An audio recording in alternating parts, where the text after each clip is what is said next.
trazem consolo e sentido ao destino. Eu encontrei tuas páginas e sequei minhas lágrimas, percebi que a dor da semente é o parto da vida.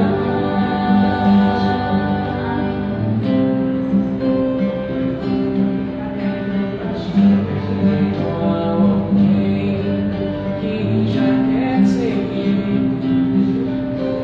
os passos do Mestre com fé e razão conscientes.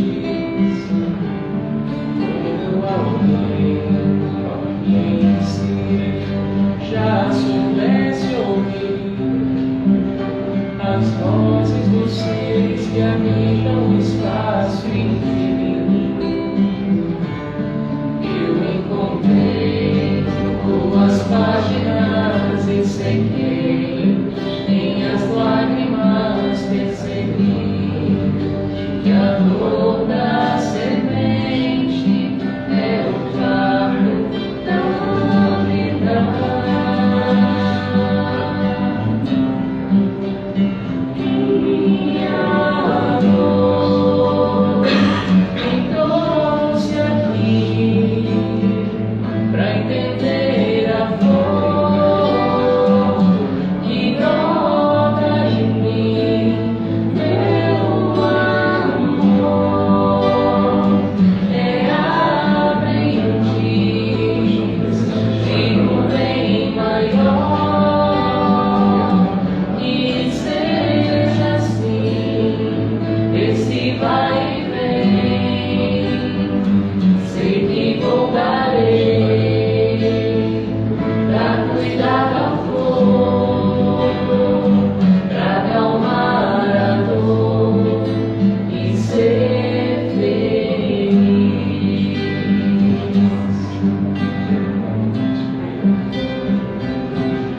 Eu encontrei tuas páginas e sequei minhas lágrimas, percebi que a dor da semente é o parto da vida.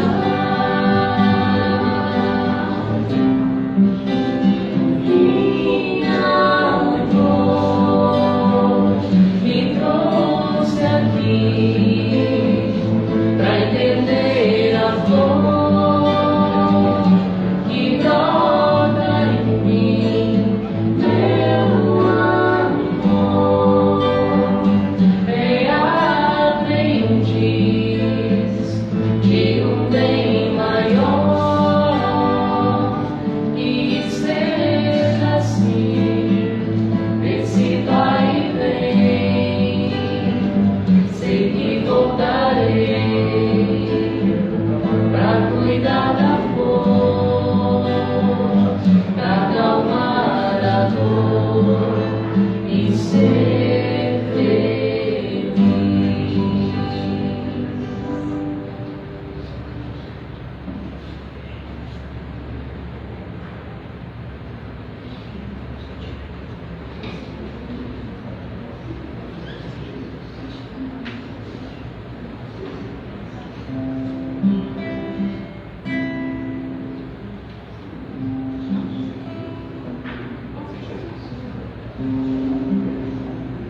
Boa noite a todos. Eu tenho alguns recadinhos. No centro, toda quarta-feira, tem a fluidoterapia, que é um tratamento espiritual para auxiliar a gente, nas nossas dificuldades, nos nossos problemas. E nós vamos começar com o tratamento aqui na segunda-feira. Então, quem quem tiver interesse, estiver passando por algum momento assim, está necessitando, vai começar às 7h30, pega a fichinha e aí vai passar por uma conversa com o pessoal e depois um passe individual. Luiz, quer falar alguma coisa do grupo da FURI? É isso. Esse trabalho nós temos ele já na quarta-feira. Em função da procura das pessoas que têm vindo à nossa casa, geralmente quem fazia na segunda-feira era eu só. Aí a direção decidiu abrir também na segunda-feira, porque há uma necessidade. Nós estamos um pouquinho doentios, mais do emocional do que do espiritual. Então, o que é uma fluidoterapia? É um diálogo fraterno, que o problema do ser humano hoje chama-se diálogo em casa. Ninguém tem. Eu não tenho, vocês também não têm. Seja com a esposa, seja pais com filho, de qualquer forma não temos.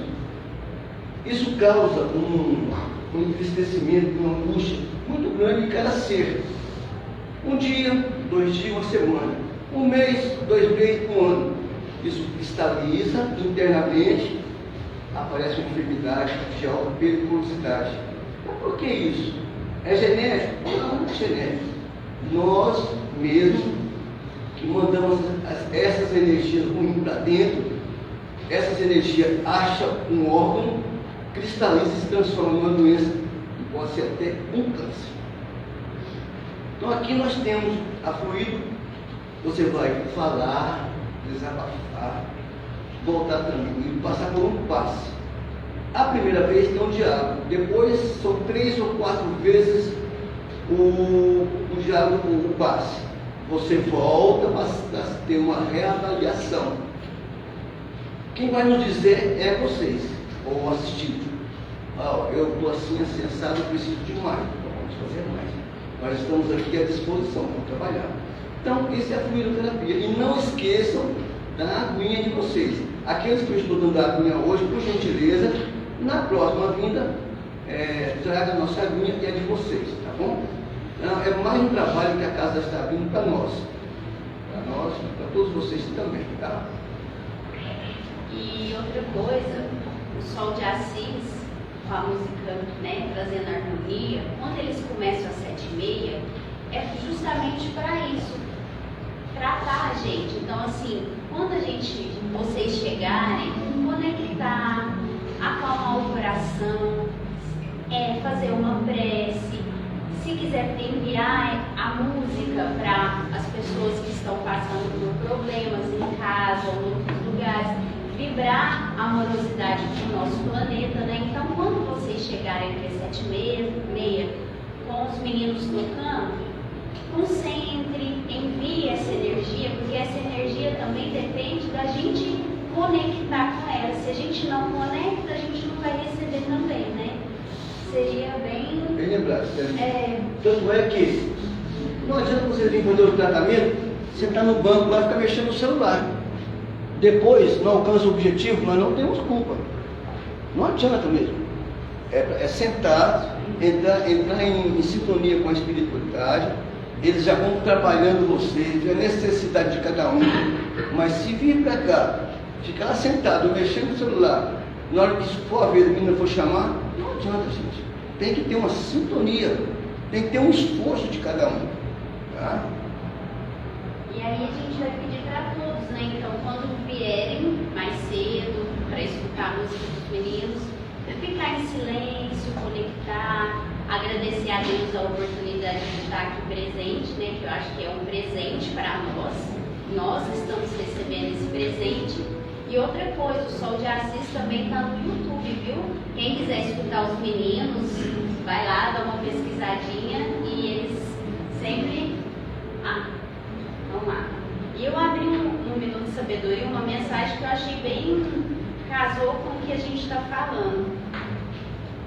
Que é o seguinte: o minuto que você está vivendo agora é o mais importante de sua vida, onde quer que você esteja.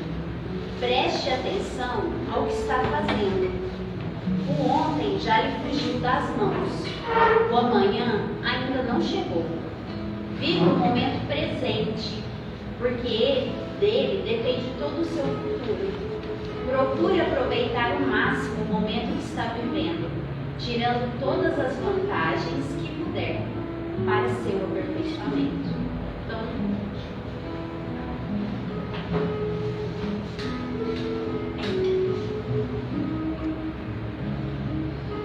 vamos neste momento agradecer a Deus a oportunidade de estarmos aqui, sendo acolhido pela espiritualidade amiga, que está sempre disponível para nos amparar, para nos dar colo, amparo, força. Agradecer a Deus por essa casa, por este momento, agradecer por tudo que recebemos, que possamos olhar com o olhar da alma, olhar as coisas com mais amorosidade, olhar para nós com mais amorosidade, olhar o nosso planeta, cuidar das coisas do nosso planeta, que possamos vibrar essa amorosidade para todo o nosso planeta que nos acolhe com tanto carinho. Então, neste momento, fazemos a prece para iniciar mais uma noite. Pai nosso que estais nos céus, santificado seja o vosso nome. Venha a nós o vosso reino. Seja feita a vossa vontade, assim na terra como nos céus. O pão nosso de cada dia dai-nos hoje, Senhor. Perdoa, Pai, as nossas dívidas, assim como nós perdoamos a quem nos tem ofendido. E não nos deixes cair em perdas tentações e nos livres de todo e qualquer mal.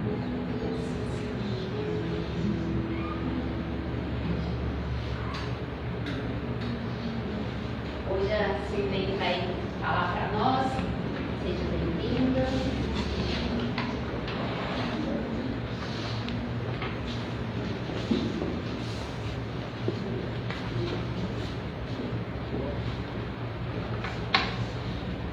Meus irmãos, boa noite a todos. Boa noite. Que a paz e o amor de Jesus possam invadir os nossos corações. Nosso estudo hoje é sobre a família. Nós vamos estar, então, refletindo sobre os direitos e os deveres na família. Então, nós vamos começar partindo da noção do que é o direito e do que é o dever. Então, os direitos são os privilégios que me são concedidos, ou que me deveriam ser concedidos. Né? Na verdade, nós estamos em luta para compreender realmente o que seja o direito, o que seja o dever, e nos harmonizarmos com essas duas posturas nas nossas vidas. E o dever são as nossas obrigações. Nós temos o dever, nós temos a obrigação de fazer para com todos aqueles que convivem conosco. Então é muito importante a gente pensar nessas questões do direito e do dever em família. Porque para a gente ser realmente feliz, o que acontece? O direito precisa caminhar junto com o dever. Toda vez que eu só quero ter direito ou autoridade, muita gente confunde com o direito e não cumpre com o dever, o problema está criado. Não é assim? O problema na família está criado. E todos nós, no momento, nesse estágio evolutivo nosso, nós temos uma dificuldade muito grande de refletir sobre o que seja o nosso direito, o que seja o nosso dever. Né? O direito a gente quer toda hora, todo mundo quer o direito. Quer o direito de mandar, quer o direito de dirigir a vida do próximo, quer o direito de tirar a paz do outro, né? Quer o direito de fazer de conta que o outro não existe. Todo mundo tem esse defeito. Mas quando chega a nossa vez de cumprir com o dever, a gente tem uma dificuldade, né? Esse negócio de cumprir com o dever não é fácil, não. Mas por que é importante esse estudo para nós, direitos e deveres em família? Porque nós precisamos ser felizes dentro do nosso lar, dentro da nossa família. O lar é uma instituição divina que foi criada, né, por Deus, para que nós possamos então aprender a resolver os nossos problemas, aprender a resolver os nossos problemas de forma que a gente possa ser mais feliz, de que uns possam fazer felizes os outros. É um direito e é um dever, faz bem para todo mundo, né? Então, por exemplo, os pais são os orientadores da família, os missionários de Deus, que assumiram a espiritualidade, o dever, o compromisso, o dever, a obrigação de orientar a família, né? Responsável por um grupo, porque a família é um grupo de espírito que reencarna entre as quatro paredes do lar, né? E estão unidos por afinidades morais, por gostos, né, das mesmas coisas, as mesmas preferências. Mas lá em casa não tem isso não. Até concordo. Muitas vezes os lares são formados em função de reajuste, de prova entre todos os seus integrantes. Acontece isso, né? Mas mesmo assim o sofrimento não precisa ser tão grande. Nós sofremos muito porque nós não sabemos ainda trabalhar verdadeiramente pela nossa felicidade, pelo bem-estar de todos aqueles que estão dentro do lar, né? Então o lar é a primeira escola da alma, né? Onde a gente aprende a ser feliz, onde a gente aprende a ser realmente irmãos uns dos outros, a fazer o bem para o próximo, mais próximo de nós, na medida mesma em que nós gostaríamos que cada um dos nossos entes queridos fizessem por nós, né? O lar tem que ter os esteios, às vezes é o pai, às vezes é a mãe, às vezes é um dos filhos, às vezes são dois dos filhos, né? Às vezes é uma pessoa só que sustenta moralmente o lar, conforme nos ensina André Luiz nas suas obras, né? Acho que é nos mensageiros, não sei se é nos mensageiros, é nos missionários da luz. Basta uma pessoa mais equilibrada no lar, uma pessoa que tem o hábito da oração, basta uma pessoa que tenha mais avançada a noção da compreensão do que seja a vida no lar, da importância do lar na evolução do espírito. Basta uma. Mas essa fica muito sacrificada. Fica. Mas quando o espírito tem realmente noção de vida eterna, tem realmente noção do que significa ser filho de Deus, quando o espírito já consegue se sentir filho de Deus, ele não para de trabalhar pela sua própria renovação, pela renovação de todos aqueles que estão à sua volta, porque para nós nos renovarmos moralmente e espiritualmente, é preciso que a gente plante sementes de amor no coração de todos aqueles que estão à nossa volta. É só quando a gente começa a distribuir essas sementes de amor, essas sementes de luz, é que nós realmente estamos começando a nos iluminar. Enquanto tem uma única pessoa do nosso grupo familiar em posição menos favorecida, a gente não consegue avançar, a gente não consegue evoluir. E por exemplo, é nisso que consiste a história do livro A Fé Cristo.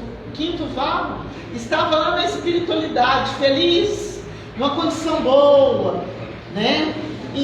Mas ele estava preocupado, porque o seu filho Tassiano estava nas trevas. Nossa, nas trevas o inferno, como a gente aprendeu na tradição católica, na tradição da igreja, realmente ele não existe.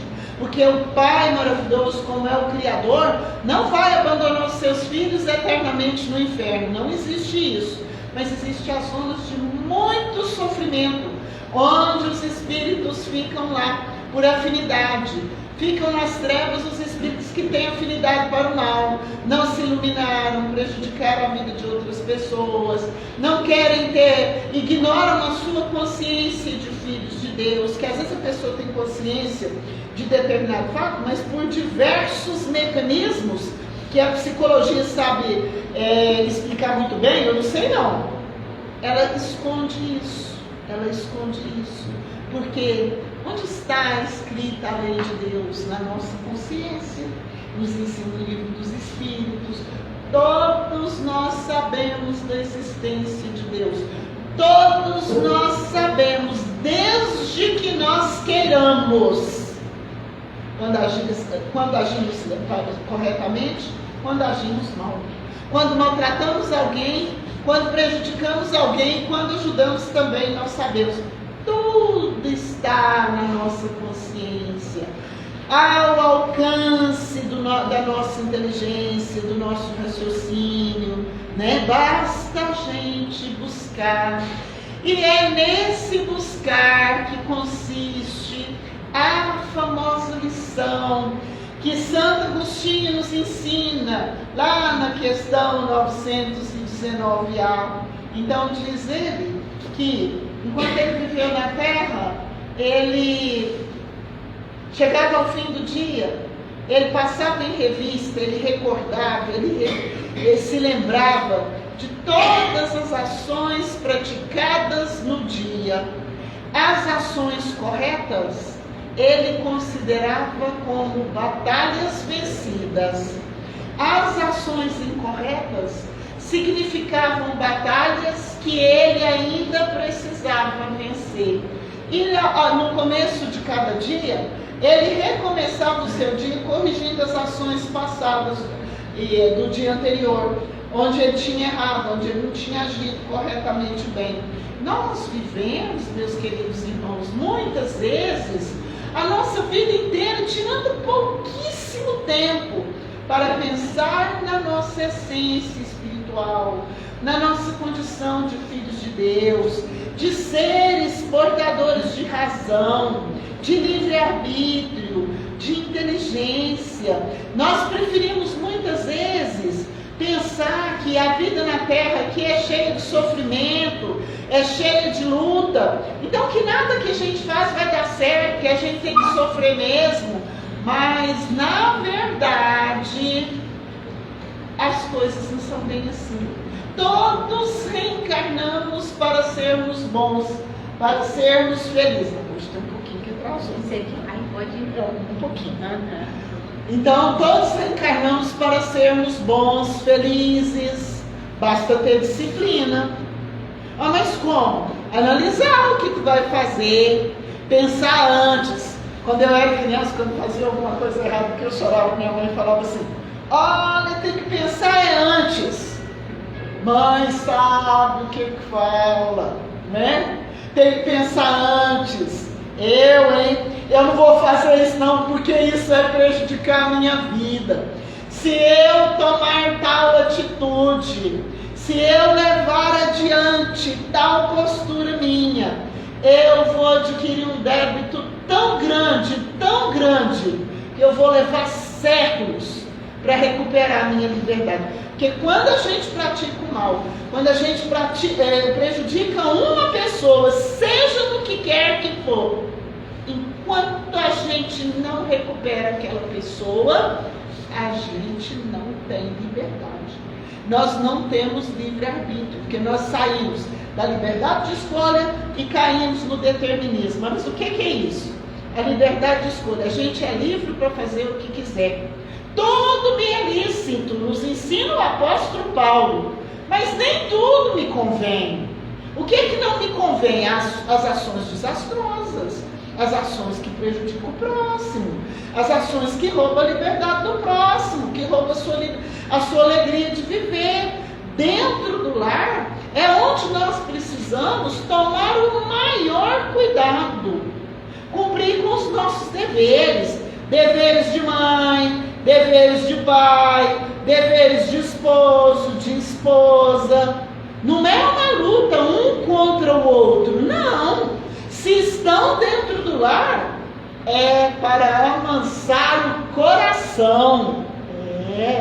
Amansar o coração não é uma coisa tão simples. Pode ser bonita, que agora o texto evangélico é bonito, as obras espíritas são maravilhosas, mas na hora do vamos ver mesmo, Isso dá suor e lágrimas, né? Ficar calado para não fazer o outro sofrer, ficar calado, sofrendo, esperando um mês, uma semana, um ano, procurando a situação para tratar um assunto complicado, para chegar na pessoa falando, isso que você está fazendo não está dando certo, por isso, por aquilo, né? Às vezes não precisa pensar para falar com o outro, né? Para educar a criança com objetivos de colher, vamos dizer assim, as flores do amor por toda a vida.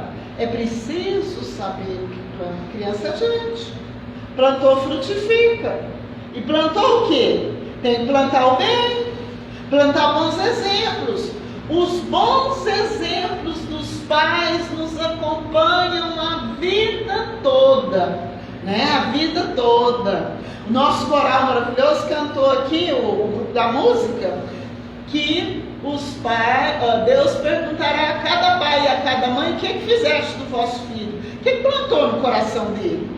Eu li um livro esses dias, é um romance do Victor Hugo. Eu já li umas duas vezes, mas ainda vou ler ele mais uma vez, que eu gostei muito dele. Victor Hugo da psicografia da Zilda Gama. Eu gosto mais da psicografia da Zilda Gama, porque tem do Divaldo, com todo respeito. É o meu escritor preferido. Onde um personagem que cometeu muitos desatinos, e o maior deles assassinou um amigo para ficar com a mulher do outro. E ela não queria nada, nem sabia disso não. Era o amor da vida dela, que ele tirou a vida, né? E depois disso, a vida dele foi uma desavença em cima da outra.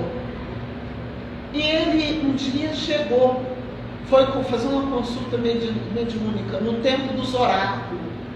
Porque o oráculo é onde a espiritualidade se manifestava e o oráculo consultava. Era possível atender os médios, ser atendido pelos médicos, né? Já bem depois ainda era antes da época de Jesus nesse livro, né? E então um dia ele foi lá nesse oráculo e ele ficou com tanta consciência pesada que ele falou que ele teve pais maravilhosos, que os pais deram para ele uma educação primorosa. Era gente da nobreza, da realeza, né? Porque antigamente, para ter uma educação primorosa, em termos culturais, em termos intelectuais, tinha que ser pobre, tinha que ser rico. Gente que nem eu não saberia nada. Porque eu trabalhei como professor, porque eu estudei na escola pública do começo ao fim. Porque senão eu teria diploma, não dava conta, né? Mas que os pais se preocuparam com a formação da inteligência e ignoraram completamente a alma dele, as suas necessidades de ser imortal.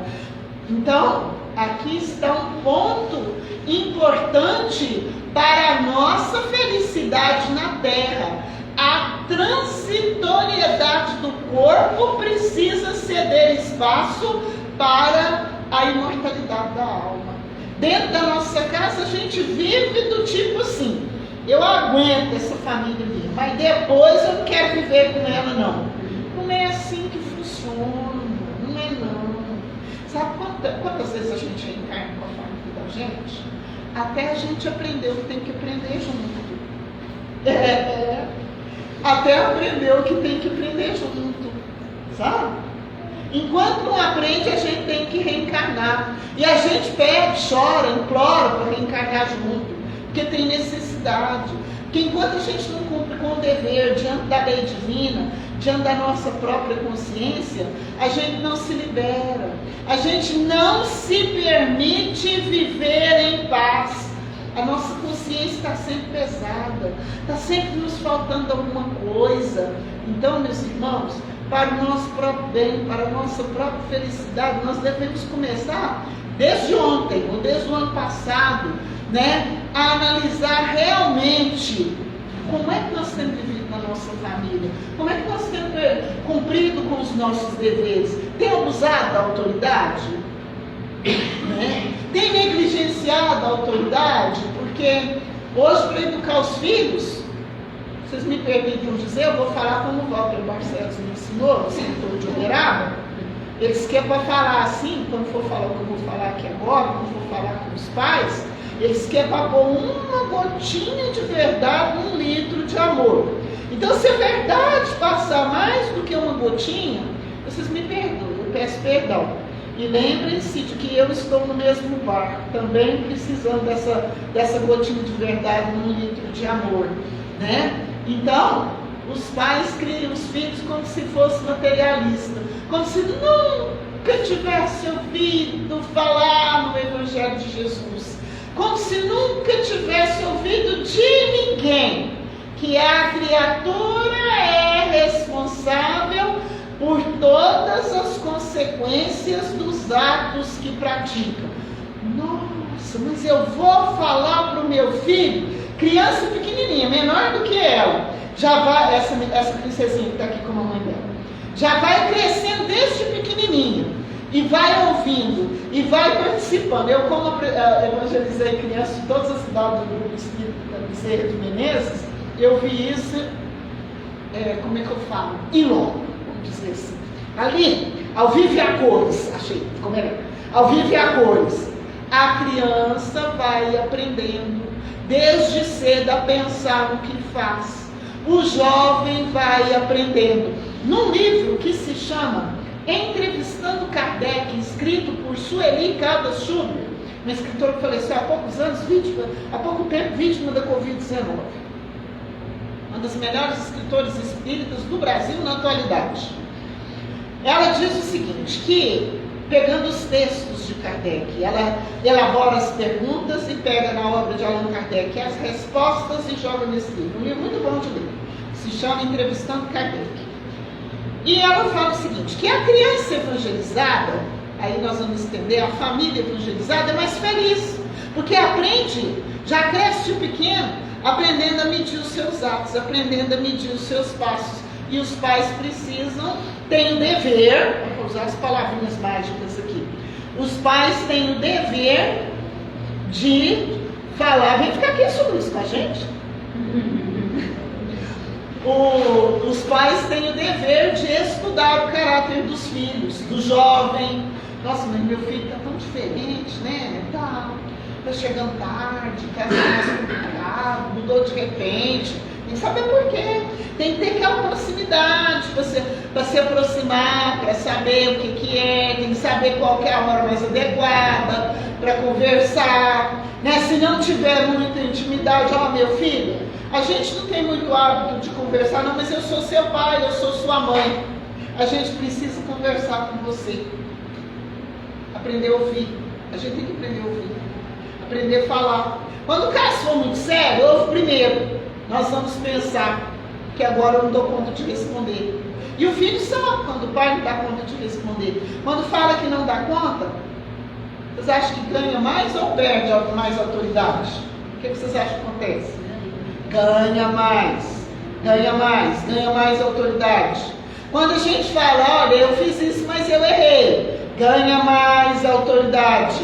Então vale a pena insistir, vale a pena conversar, vale a pena mostrar que é um ser imperfeito. Ó, meu filho, eu sou seu pai, eu tenho esse compromisso com Deus, mas eu erro. Tem coisas que eu faço que não dá certo. É preciso dizer isso, porque senão o distanciamento de amizade, o distanciamento emocional entre os integrantes da família vai aumentando até ficar todo mundo estranho dentro de casa. Nós estamos vivendo dias tão difíceis porque as nossas famílias não estão tirando tempo para conversar. Conversando com a família, mantendo aquele hábito de conversar sobre todos os assuntos, a fofoca dos famosos, o assunto da política, as amenidades do dia, as qualidades de cada um, os defeitos, deixa para conversar em particular, para não dar contrariedade para ninguém. Esse é método de educação da família. Né? Quando for para chamar atenção, quando for para falar dos defeitos, eu não preciso falar com você. Vamos criar uma hora aqui, porque nós dois precisamos conversar. Né? Às vezes é 3, às vezes precisa do pai e a mãe junto para conversar, porque o assunto é sério, né? E tem que ganhar tempo, né? Então é necessário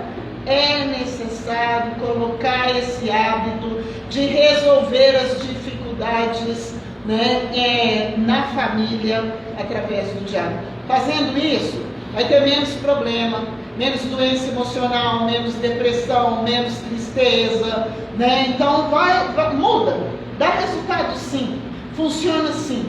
A ponto de quando um membro da família sofreu um problema muito grande, olha, eu dei graças a Deus que eu cheguei aqui na nossa casa. A nossa casa é assim, e é somente assim que a nossa casa pode então se transformar num porto seguro, naquele lugar onde a gente chega e fala, graças a Deus, porque aqui eu vou poder pensar realmente no que me aconteceu, no que eu fiz, do que eu escapei, ou em que problema eu estou envolvido, né? A nossa casa tem que significar isso para nós. Então, como eu disse, os pais da gente educam a gente. Quando eles vão, o que eles ensinaram para a gente é tão importante, que tem um caráter eterno, que acompanha a gente o resto da vida.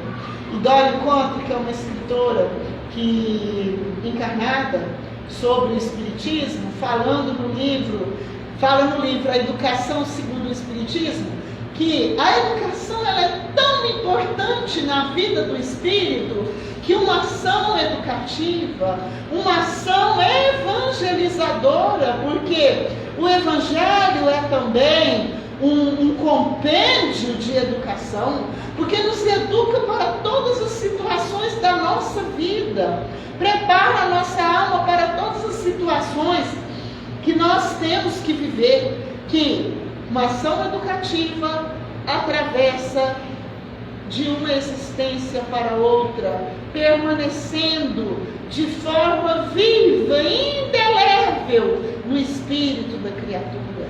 A gente não esquece das coisas que realmente nos marcaram e nem das pessoas que nos ensinaram. Às vezes é coisa tão pequena, todo mundo tem, mas de tão grande significado. Então a gente tem que pensar nesse papel, dentro do lar. Quem é que está dentro do nosso lar na atualidade? Espíritos portadores de grande necessidade moral, de grande necessidade espiritual, espírito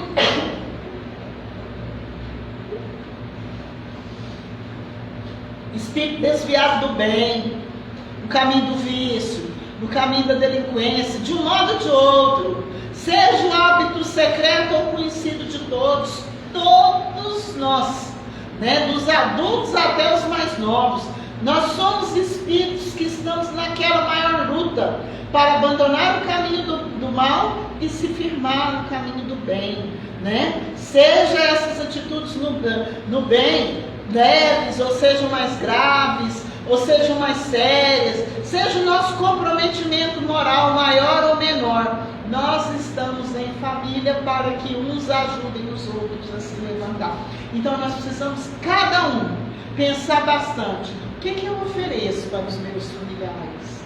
Que tipo de familiar que eu sou? Quando eu chega a paz na minha casa ou chega a complicação? Como é que eu sou? Sou uma pessoa muito exigente ou sou uma pessoa que sem ouvir o outro?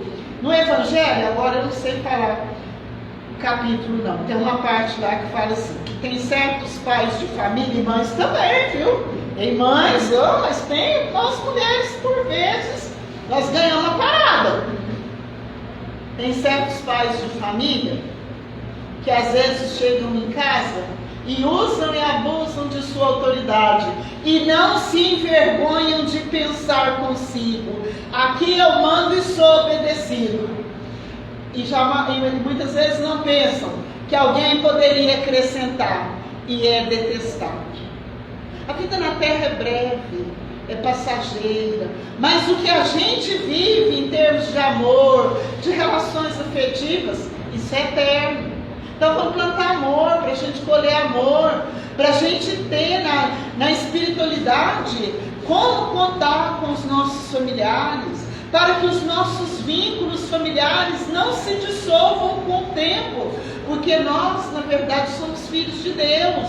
Se nós não vivermos os nossos laços familiares conforme nós precisamos viver, de acordo com a nossa posição de aprendizes fiéis do Evangelho, nossa tarefa não vai estar sendo cumprida. Nós vamos retornar ao plano espiritual na posição daquele trabalhador que não deu conta da sua tarefa, que não cuidou do seu campo de ação. Então, por esse motivo, nós precisamos pensar nos nossos deveres e nos nossos direitos. Pensar se nós estamos cumprindo com o nosso dever e respeitando o direito de cada um daqueles que vivem conosco, né? Então, lá no livro Fonte Viva, tem uma mensagem, não sei se é não furtes ou se é não furtar, onde Emmanuel vai explicar o lado moral daquele mandamento não furtar. Porque quando a gente lê esse mandamento lá no capítulo 1 do Evangelho segundo o Espiritismo, a gente leva o sentido desse não furtar só para o lado material. E não é esse o lado mais grave realmente. A gente não pode furtar nada do próximo, não.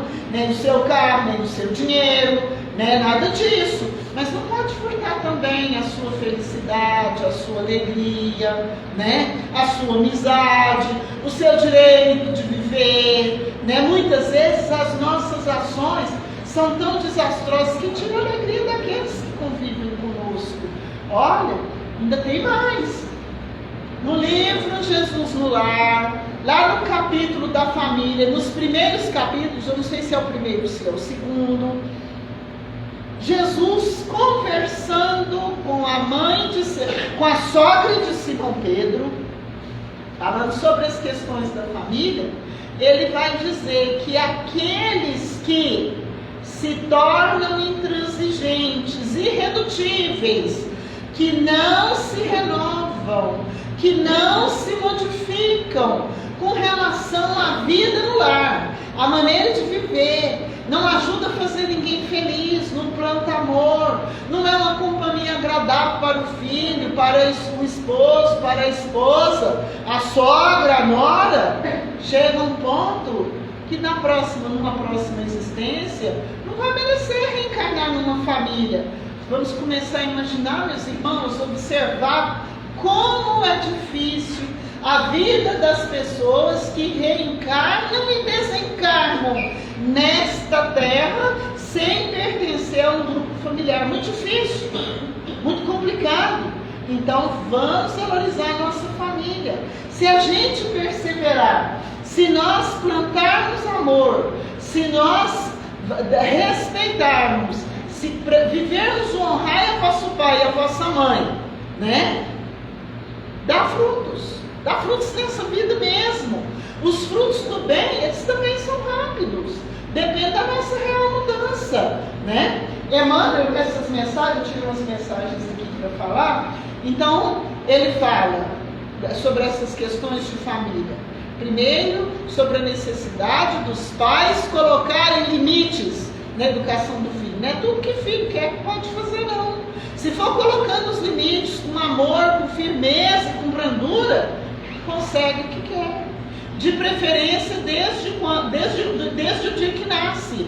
Primeiro dia de aula, primeiro dia de vida, primeiro dia de aula. Os pais são os primeiros professores, os primeiros médicos, os primeiros psicólogos.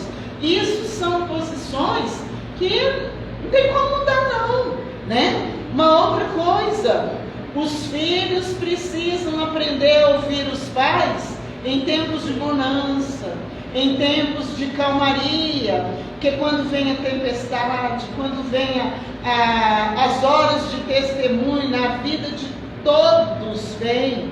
Então, o que é que vai servir de base? Onde é que está o alicerce da vida dos filhos? Na vida que viveram com os pais.